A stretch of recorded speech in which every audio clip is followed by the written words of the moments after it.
When Donald Trump was campaigning to be president of the United States, the phrase "drain the swamp" became one of the centerpieces of that campaign. It's something that Republicans, Trump supporters on Twitter still tweet out when talking to the president about the president. They really believe that he has drained the swamp in Washington, D.C. So let's take a good hard look at what that newly drained swamp looks like. Well, it looks a hell of a lot like American taxpayers have paid $300,000 for Health and Human Services Secretary Tom Price to fly on private jets zipping all around this country. $300,000 at the expense of U.S. taxpayers to spend his time on private jets. The most recent one was a trip to Nashville from D.C. that cost taxpayers a little over, I think, $17,000 because Tom Price is too good to fly commercial. He's got to take those private jets for whatever the hell it is he's doing. Scott Pruitt at the EPA is doing the same thing. They're out there taking both personal trips and business trips on private jets at the expense of U.S. taxpayers. That's not exactly draining the swamp.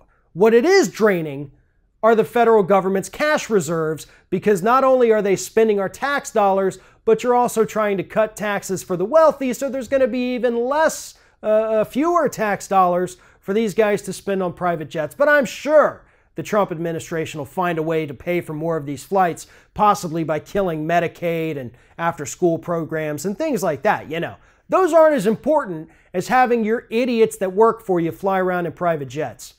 But private jets aren't the only problem. Another centerpiece of the Trump campaign was "lock her up." Remember that chant that Republicans would say at the Trump rallies in reference to Hillary Clinton for using a private email account?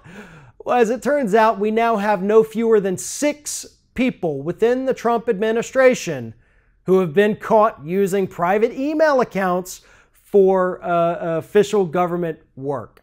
A move that is potentially illegal depending on the expansion and the definition of the Presidential Records Act. If they were running any campaign issues through their personal email accounts on White House equipment, that would be a violation of the Hatch Act. So far, there's no indication that either one of those acts have been violated. But what has been violated is our right as American citizens to not have such a hypocritical president and administration in office.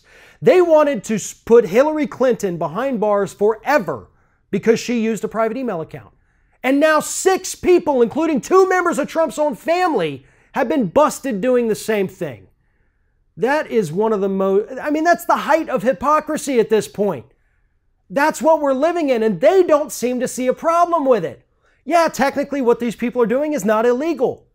But when you made your entire campaign about one woman using a private email while she worked in the federal government, then 6 of your people turn around and do the same thing, you have a very real problem on your hands, Mr. President, because you're the one who made this an issue. Donald Trump has suffered public humiliation after public humiliation, really in the last week alone. He got trounced by the NFL. His candidate du jour of Alabama lost, and so he had to go back and delete all those tweets supporting him.